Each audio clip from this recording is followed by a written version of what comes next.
Dear viewers, Paschimbanga প্রাথমিক শিক্ষা পর্ষদের তরফ থেকে একটি বিরাট বড় নিউজ এসেছে। খবরটি কি? খবরটি হচ্ছে 2012 সালের টেট সার্টিফিকেটটি দেওয়া হবে। কিন্তু শুধু এইটুকু খবরটা নয়, এর ভেতরের খবরে ঢুকলে এবং এই খবরের কিছু কিছু অংশ এমনই বক্তব্য পেশ করেছে যে আমাদের কিন্তু সুপ্রিম কোর্টের গত যে 1 সেপ্টেম্বরের রায়, সেই সম্পর্কে সেই রায়টি নিয়ে আবারও ভাবতে আমাদের বাধ্য করছে এবং কিছু বিশ্লেষণাত্মক চিন্তাভাবনা উঠে আসাটাই স্বাভাবিক।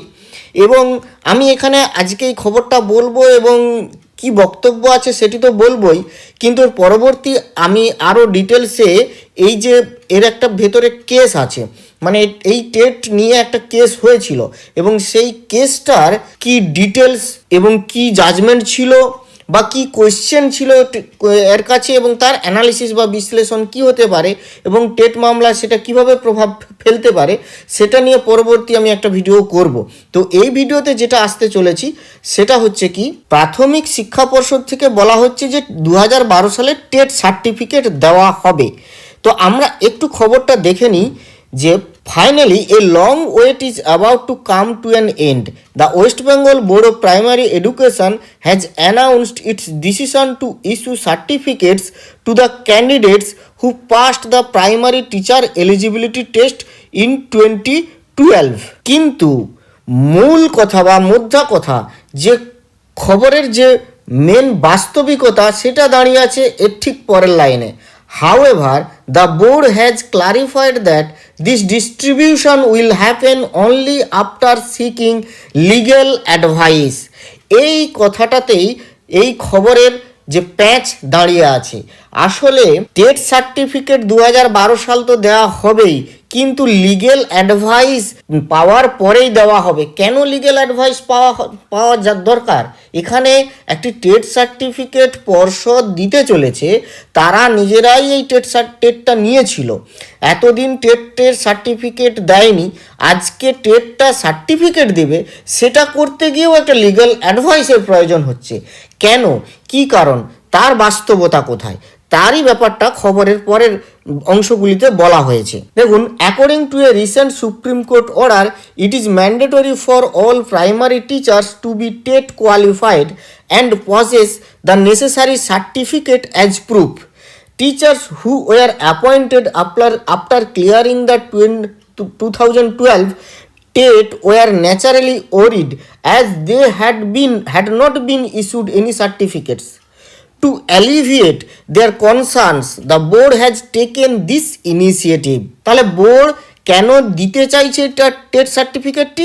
না, যেহেতু রিসেন্ট একটা সুপ্রিম কোর্ট অর্ডার ছিল যে সবাইকে টেট পাস করতে হবে, তাই দিতে চেয়েছে। ওকে, এই পর্যন্ত ঠিক ছিল যে দিতে চেয়েছি আমরা দিয়ে দেব, কিন্তু দিতে পারছি না, লিগেল অ্যাডভাইস নিতে হবে।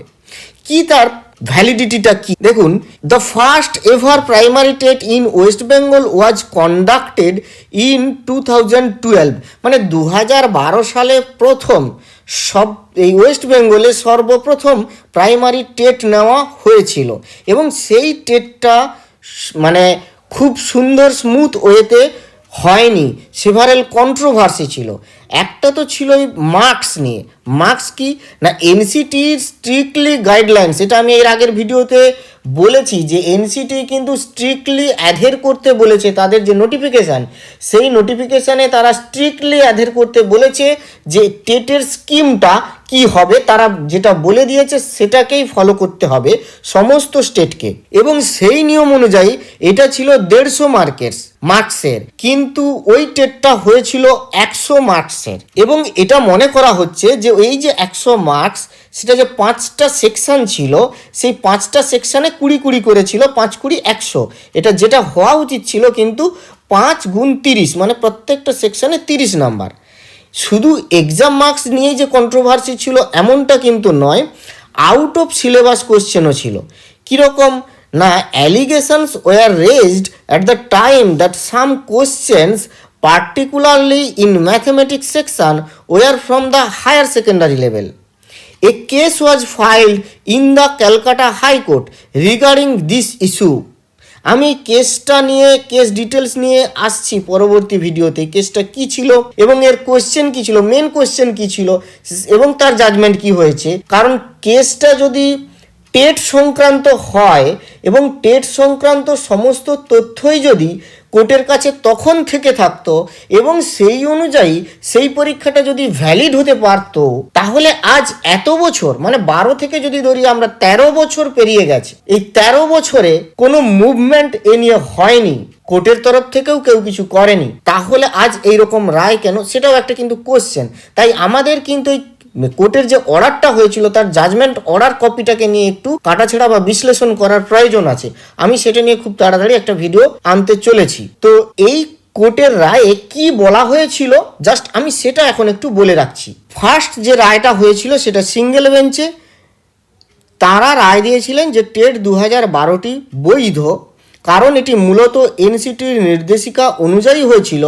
তবে কিছু প্রশ্ন সিলেবাসের বাইরে এসেছে যা আদালত ত্রুটি হিসাবে উল্লেখ করেও পরীক্ষা কিন্তু তারা বাতিল করেনি। দ্বিতীয় যে ডিভিশন বেঞ্চে কেসটি যায়, ডিভিশন বেঞ্চে কি রায় হয় না, হাইকোর্টের বেঞ্চ জানায় যে 2012 সালের যে টেট সেখানে ব্যাপক অনিয়ম হয়েছে, কিন্তু পরীক্ষা বাতিল করা হলে প্রায় 17 থেকে 19,000 ইতিমধ্যে কর্মরত শিক্ষকদের ভবিষ্যৎ বিপন্ন হবে।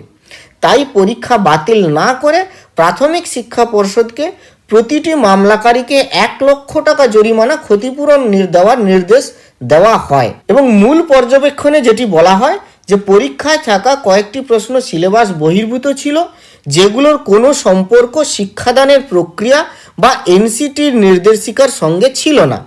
আদালত বলেছে ভবিষ্যতে টেট পরীক্ষার এনসিটি নির্দেশিকা কঠোরভাবে অনুসরণের পরামর্শ দেওয়া হয়।